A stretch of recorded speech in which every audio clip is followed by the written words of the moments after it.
Hi, I'm Jackie. Hi, I'm Abby. And I'm Bani, and today we're going to talk about the Renaissance prose and the declining of the Renaissance. But before that, we will do a review of what Renaissance is. This was a period of rebirth after the Middle Ages.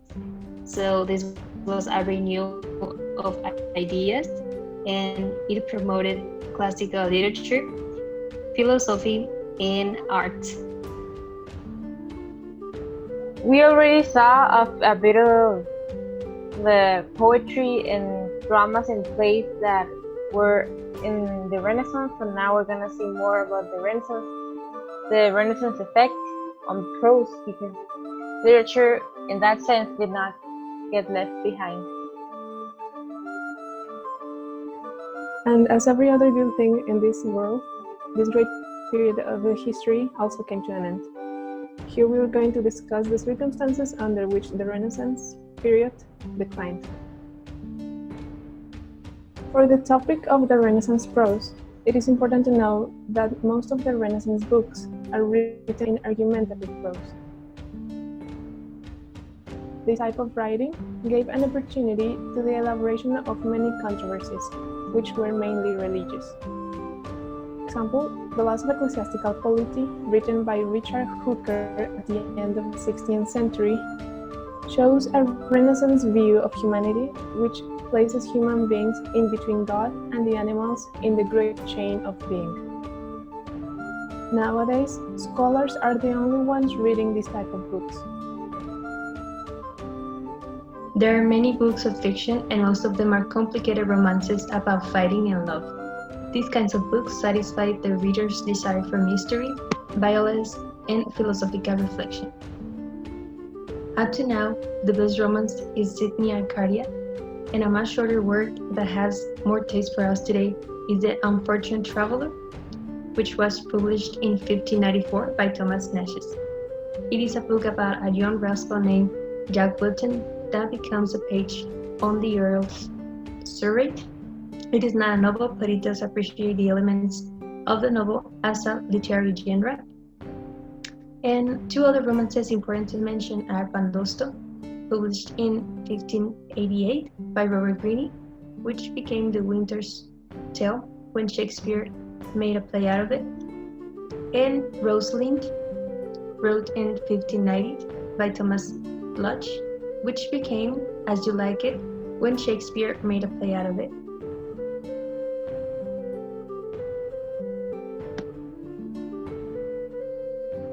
So in the Renaissance, as we already have seen, besides the increase of interest in Greek and Rome, we also saw an increase in writings about travel and exploration and discovery, because just like the name says, rebirth, Renaissance, it means that people started to have a novelty of thought, a height of imagination, a search of new truths. So, about also searching for new ideas, it also was about exploring the world. Because now humans were searching for new boundaries, because they wanted to know more besides what they already knew. More lands, more territory, and they also wanted to expand commercially speaking.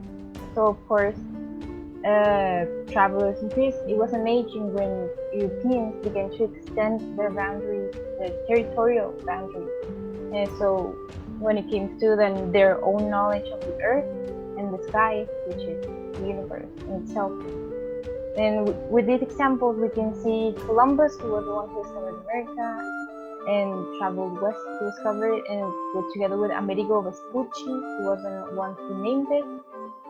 And then we have Ferdinand Magellan, who was the first one who traveled around the globe, around the whole globe for the first time.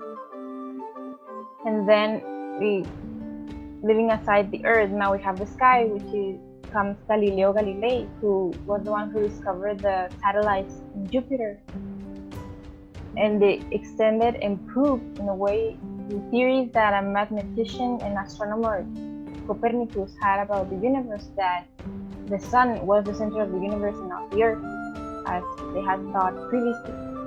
So of course, all of these new discoveries of the land and the sky expanded the people's perception of the universe. So of course, their imagination went further on, and without all of the discoveries, Milton wouldn't have been able to write Paradise Lost, who spoke about cosmic beauty, and also Shakespeare wouldn't have written about the exotic places in The Tempest.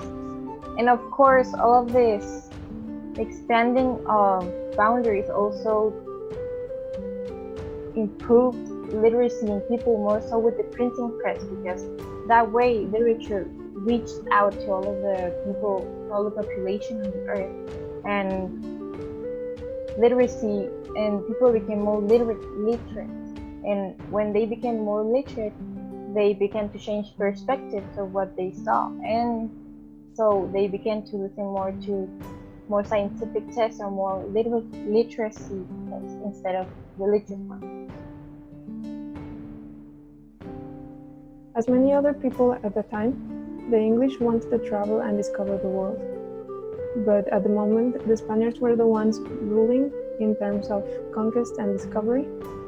It was until 1588 that the Spanish Armada was badly damaged, and until then, the English were the ones that had the opportunity to become active explorers and successful colonizers.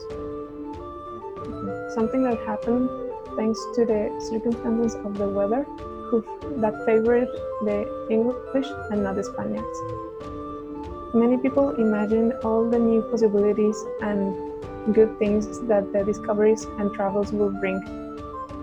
One of them was Sir Walter Raleigh, who only dreamed about the vast empire that England could become if they ruled the whole American continent. But it was just a dream because the Pope had already divided the territory of America between the Spaniards and the Portuguese.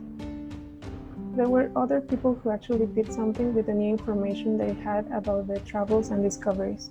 Two of them were the authors Richard Hakluyt and Samuel Purchas, who collected the earliest accounts of the English discoveries and explorations. Their books, Principal Navigations, Voyages and Discoveries of the English Nation, and Purchas His Pilgrims, are collections of tales which more than half are true. Renaissance prose is represented on the Francis Bacon's essay and by experts from the great King James Bible. There may be many other prose examples, such as Robert Burton's Anatomy of Melancholy, published in 1621, and Sir Thomas Browne's Religio Medici, which is a doctor's religion, published in 1642. The former, a great and large book, discusses all kinds of melancholia, or what we can call depression, especially depression caused by love and religion. Stylistically, it exhibits most of the extensions of Renaissance prose, such as enormously long sentences, slogan with names, list of allusions, quotations, and Latin phrases and sentences.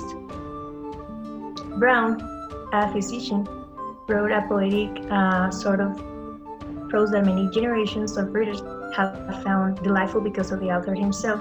He's so delighted to be alive and capable of wondering about the mysteries of creation.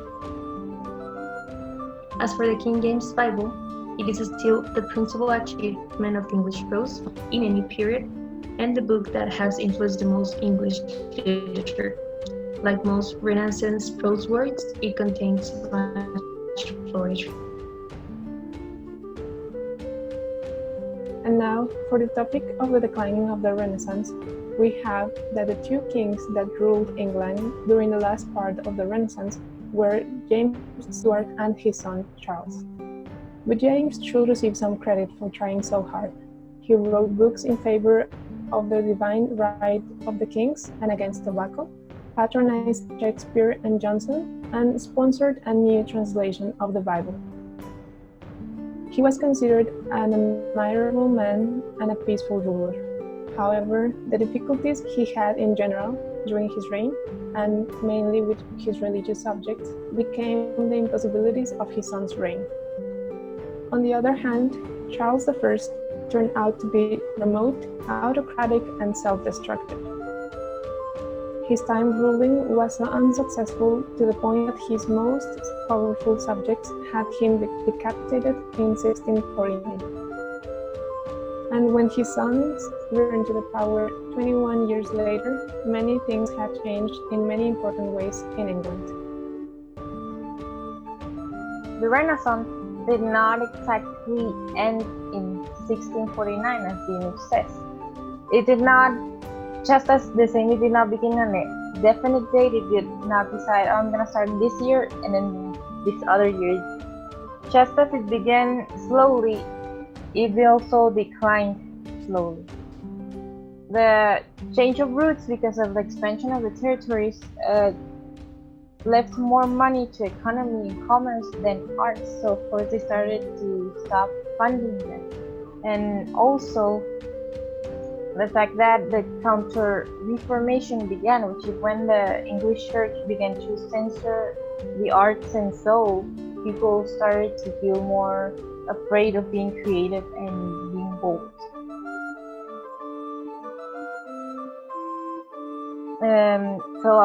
After the Renaissance came the Age of Enlightenment, but the last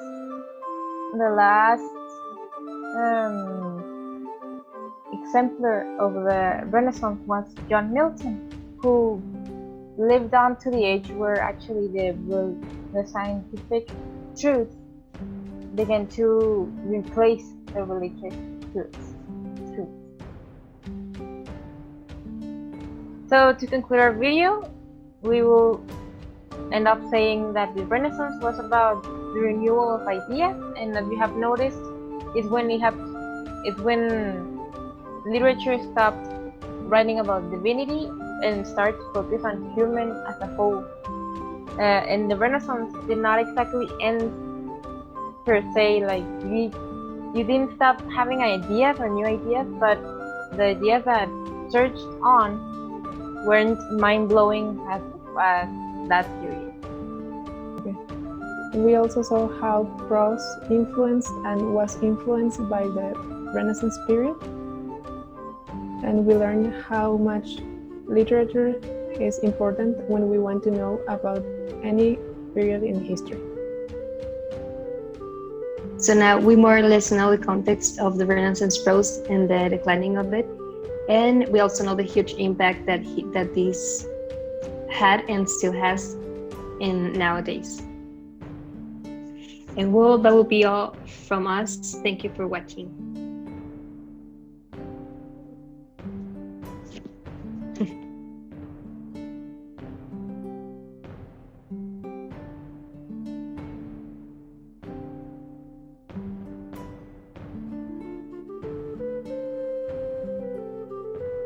Me ha dicho bien chido ahorita, maldito sea.